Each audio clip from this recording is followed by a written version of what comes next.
नमस्ते दोस्तों, स्वागत है आपका हमारे YouTube चैनल पर। आज हम बात करेंगे एक ऐसे विषय पर जो भारतीय संस्कृति और परंपरा की जड़ों से जुड़ा है, गोत्र। तो चलिए शुरू करते हैं। गोत्र एक कालजयी विरासत। गोत्र क्या है? गोत्र एक प्राचीन वैदिक अवधारणा है जो हमारे पूर्वजों की पहचान और उनके वंश को दर्शाती है। वैदिक काल में गोत्र का मतलब था एक समूह या कुल जो किसी महान ऋषि या गुरु के वंशजों से जुड़ा हो। उदाहरण के लिए भारद्वाज, वशिष्ठ, कश्यप जैसे गोत्र उन ऋषियों के नाम पर आधारित है जिन्होंने वेदों और शास्त्रों का ज्ञान हमें दिया। ये न केवल एक नाम है बल्कि हमारी सांस्कृतिक और आध्यात्मिक विरासत का प्रतीक है। वंश का महत्व। गोत्र का सबसे बड़ा महत्व है इसकी वंशावली से जुड़ाव।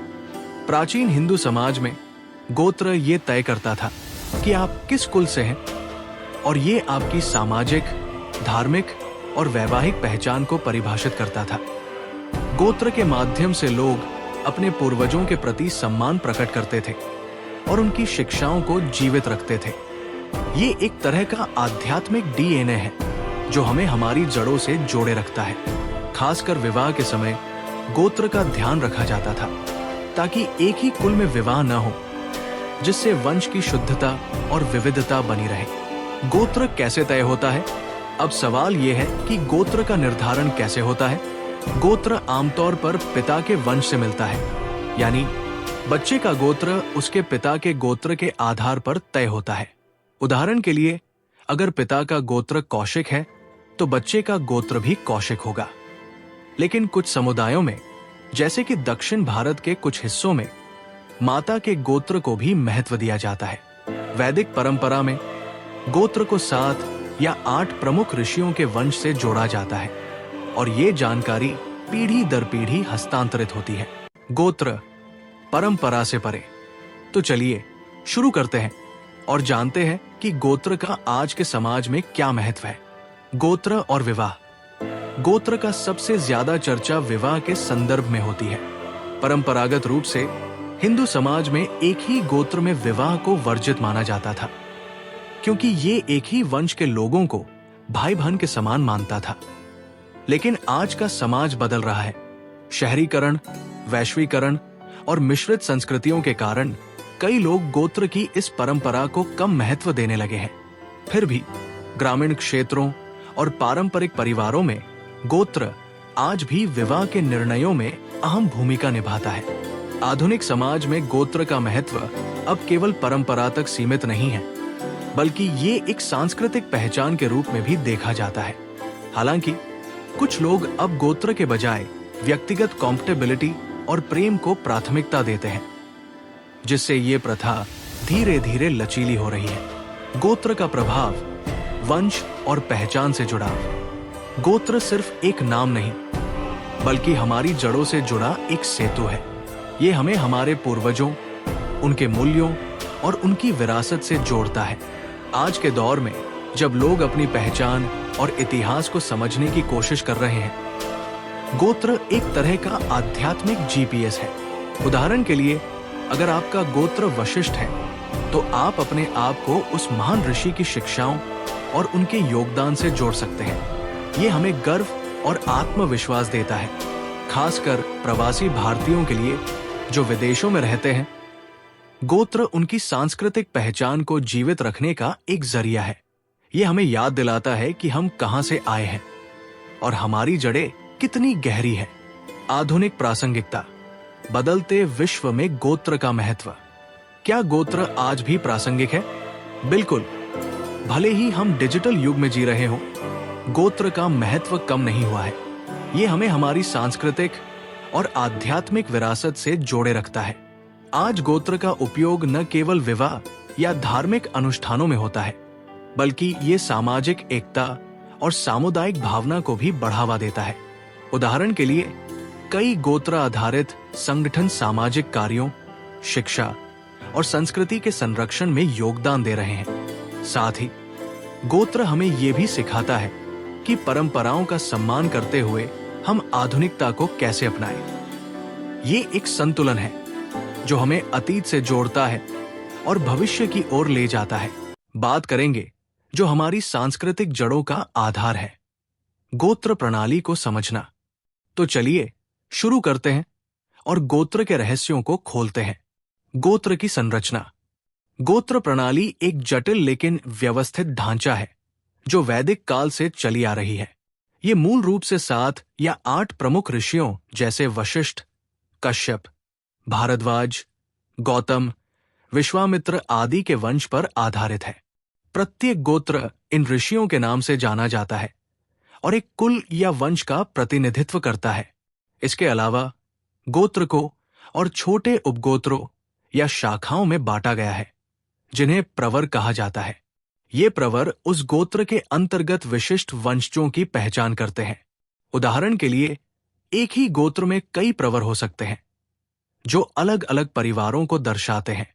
ये संरचना न केवल वंश को व्यवस्थित रखती है बल्कि सामाजिक और धार्मिक एकता को भी मजबूत करती है।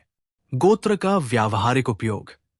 गोत्र का उपयोग केवल किताबों तक सीमित नहीं है, ये हमारे रोजमर्रा के जीवन में भी महत्वपूर्ण भूमिका निभाता है। सबसे आम उपयोग है विवाह में।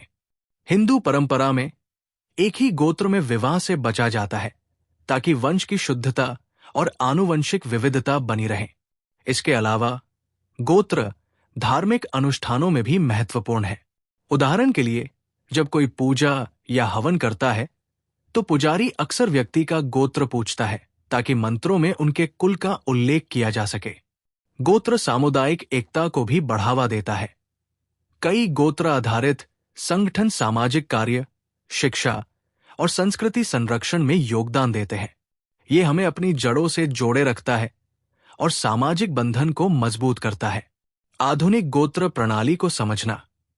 समय के साथ गोत्र प्रणाली में भी बदलाव आया है। आधुनिक समाज में शहरीकरण, वैश्वीकरण और शिक्षा के प्रसार ने गोत्र के पारंपरिक नियमों को अधिक लचीला बना दिया है। पहले जहां गोत्र विवाह के लिए एक सख्त मापदंड था, वहीं आज कई लोग इसे केवल एक सांस्कृतिक पहचान के रूप में देखते हैं। खासकर शहरी युवा पीढ़ी में गोत्र की तुलना में व्यक्तिगत पसंद और कॉम्पेटेबिलिटी को ज्यादा महत्व दिया जा रहा है।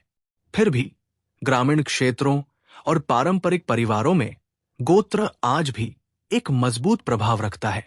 इसके अलावा तकनीक ने गोत्र को और सुलभ बनाया है। ऑनलाइन डेटाबेस और वंशावली वेबसाइट्स लोगों को अपने गोत्र और वंश के बारे में अधिक जानने में मदद कर रही है। ये प्रणाली अब केवल परंपरा नहीं बल्कि सांस्कृतिक गर्व और आत्म पहचान का प्रतीक बन गई है। बात करेंगे जो हमारी परंपराओं को भविष्य से जोड़ता है, गोत्र और भविष्य। तो चलिए शुरू करते हैं और जानते हैं कि गोत्र का भविष्य क्या हो सकता है और ये हमारी नई पीढ़ी के लिए क्यों महत्वपूर्ण है। गोत्र का भविष्य। क्या गोत्र आने वाले समय में भी उतना ही प्रासंगिक रहेगा? ये एक बड़ा सवाल है। हम एक ऐसे युग में जी रहे हैं जहां तकनीक, वैश्वीकरण और आधुनिक जीवन शैली ने हमारी सोच को बदल दिया है। फिर भी गोत्र की सांस्कृतिक और आध्यात्मिक जड़ें इतनी गहरी है कि ये पूरी तरह गायब नहीं हो सकता। भविष्य में गोत्र शायद पारंपरिक नियमों से ज्यादा एक सांस्कृतिक पहचान के रूप में उभरेगा। उदाहरण के लिए लोग अपने गोत्र को अपनी वंशावली जानने, अपनी जड़ों से जुड़ने और सामुदायिक एकता को बढ़ावा देने के लिए इस्तेमाल कर सकते हैं। डिजिटल युग में ऑनलाइन प्लेटफॉर्म और वंशावली ऐप्स गोत्र को और सुलभ बना रहे हैं, जिससे ये नई पीढ़ी के लिए भी आकर्षक हो सकता है। गोत्र का भविष्य परंपरा और आधुनिकता के बीच एक संतुलन होगा। पहचान को आकार देने में गोत्र की भूमिका। आज के दौर में जब लोग अपनी व्यक्तिगत और सांस्कृतिक पहचान की खोज में हैं, गोत्र एक अनमोल उपकरण है। ये हमें बताता है कि हम कौन हैं और कहां से आए हैं। उदाहरण के लिए अगर आपका गोत्र कश्यप है तो आप अपने आप को उस महान ऋषि की विरासत से जोड़ सकते हैं जिन्होंने ज्ञान और संस्कृति को समृद्ध किया। ये हमें आत्मविश्वास और गर्व देता है, खासकर उन लोगों के लिए जो विदेशों में रहते हैं या मिश्रित संस्कृतियों में पले बढ़े हैं। गोत्र उनकी भारतीय जड़ों से जुड़ने का एक सेतु है। ये हमें याद दिलाता है कि हमारी पहचान केवल हमारी व्यक्तिगत उपलब्धियों तक सीमित नहीं, बल्कि हमारे पूर्वजों की विरासत से भी बनी है। नई पीढ़ी और गोत्र। नई पीढ़ी के लिए गोत्र का क्या मतलब है? आज के युवा तकनीक और वैश्विक संस्कृति में डूबे हुए हैं, लेकिन वे अपनी जड़ों को समझने के लिए भी उत्सुक हैं। गोत्र उन्हें उनकी सांस्कृतिक विरासत से जोड़ने का एक शानदार तरीका हो सकता है।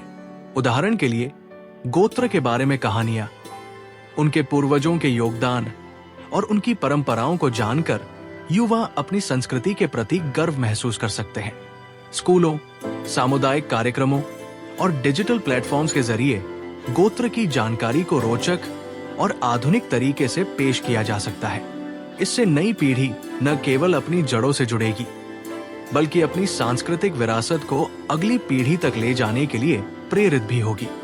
आज हम अपनी गोत्र सीरीज के अंतिम पड़ाव पर हैं और इस वीडियो का शीर्षक है निष्कर्ष, विरासत को अपनाना। तो चलिए गोत्र के महत्व को एक बार फिर समझते हैं और इसे आधुनिक जीवन में कैसे अपनाएं, इस पर बात करते हैं। आधुनिक समय में गोत्र को फिर से समझना। दोस्तों, गोत्र कोई पुरानी परंपरा नहीं है जिसे हम भूल जाएं। ये हमारी जड़ों, हमारी पहचान और हमारी संस्कृति का अभिन्न हिस्सा है। आज के डिजिटल और वैश्विक युग में हमें गोत्र को एक नए नजरिए से देखने की जरूरत है। ये एक ऐसा अवसर है जो हमें अपने पूर्वजों की शिक्षाओं, उनके मूल्यों और उनकी विरासत से जोड़ता है। तो आइए हम एक कदम आगे बढ़े, अपने गोत्र के बारे में और जानें, अपने परिवार की कहानियों को खोजें और इसे अपनी रोजमर्रा की जिंदगी में शामिल करें। चाहे वो धार्मिक अनुष्ठानों में हो, सामुदायिक कार्यों में, या बस अपनी सांस्कृतिक पहचान को गर्व के साथ अपनाने में, गोत्र को जीवित रखना हमारी जिम्मेदारी है। गोत्र का कालजयी मूल्य। गोत्र का मूल्य समय के साथ कम नहीं होता। ये हमें हमारी जड़ों से जोड़ता है और हमें ये याद दिलाता है कि हम एक लंबी और समृद्ध विरासत का हिस्सा हैं। चाहे हम शहरों में रहें, विदेशों में हो या एक मिश्रित संस्कृति का हिस्सा हो, गोत्र हमें हमारी भारतीयता से जोड़े रखता है। ये एक तरह का आध्यात्मिक कंपास है जो हमें सही दिशा दिखाता है। आज के दौर में जब हम अपनी पहचान और उद्देश्य की खोज कर रहे हैं, गोत्र हमें ये समझने में मदद करता है कि हम कहां से आए हैं और हम कहां जा सकते हैं। ये हमें एकता, सम्मान और सांस्कृतिक गर्व का सबक देता है जो हर युग में प्रासंगिक रहेगा। गोत्र के महत्व का उत्सव। आइए हम गोत्र को केवल एक परंपरा के रूप में न देखें, बल्कि इसे एक उत्सव के रूप में मनाएं। यह हमारी सांस्कृतिक धरोहर का उत्सव है, हमारे पूर्वजों के योगदान का उत्सव है और हमारी पहचान का उत्सव है। अपने गोत्र को गले लगाएं, इसके बारे में अपने बच्चों को बताएं, अपने दोस्तों के साथ इसकी कहानियां साझा करें और इसे अपनी जिंदगी का हिस्सा बनाएं। गोत्र हमें सिखाता है कि हमारी जड़ें कितनी मजबूत हैं और यही मजबूती हमें भविष्य में और ऊंचाइयों तक ले जाएगी। तो आइए इस प्राचीन ज्ञान को अपनाएं और इसे अपने आधुनिक जीवन में एक नई चमक दें। तो दोस्तों, गोत्र सिर्फ एक शब्द नहीं, बल्कि हमारी विरासत का एक जीवंत प्रतीक है। अगर आपको ये वीडियो और हमारी गोत्र सीरीज पसंद आई हो तो लाइक करें, शेयर करें और हमारे चैनल को सब्सक्राइब करें। कमेंट में बताएं कि आप अपने गोत्र को कैसे सेलिब्रेट करते हैं। आप सभी का बहुत बहुत धन्यवाद और फिर मिलेंगे एक नए और रोमांचक विषय के साथ। तब तक नमस्ते। वीडियो का समापन दीपक मोटिवेशनल वर्ल्ड से। अगर आपको ये वीडियो ज्ञानवर्धक और प्रेरणादायक लगा हो तो इसे जरूर लाइक करें, अपने दोस्तों और परिवार के साथ शेयर करें और अगर आपने अभी तक हमारे चैनल दीपक मोटिवेशनल वर्ल्ड को सब्सक्राइब नहीं किया है तो तुरंत कर लें। साथ ही बेल आइकन दबाएं ताकि अगली बार जब हम ऐसी ही प्रेरक और ज्ञानपूर्ण वीडियो लाएं तो आपको उसकी सूचना सबसे पहले मिले। आपकी राय मायने रखती है, कृपया कमेंट्स में बताएं। आपके अनुसार महाभारत का सबसे महत्वपूर्ण संदेश क्या है? और क्या आप इस महाकाव्य को आधुनिक जीवन से जोड़ पाते हैं? धन्यवाद।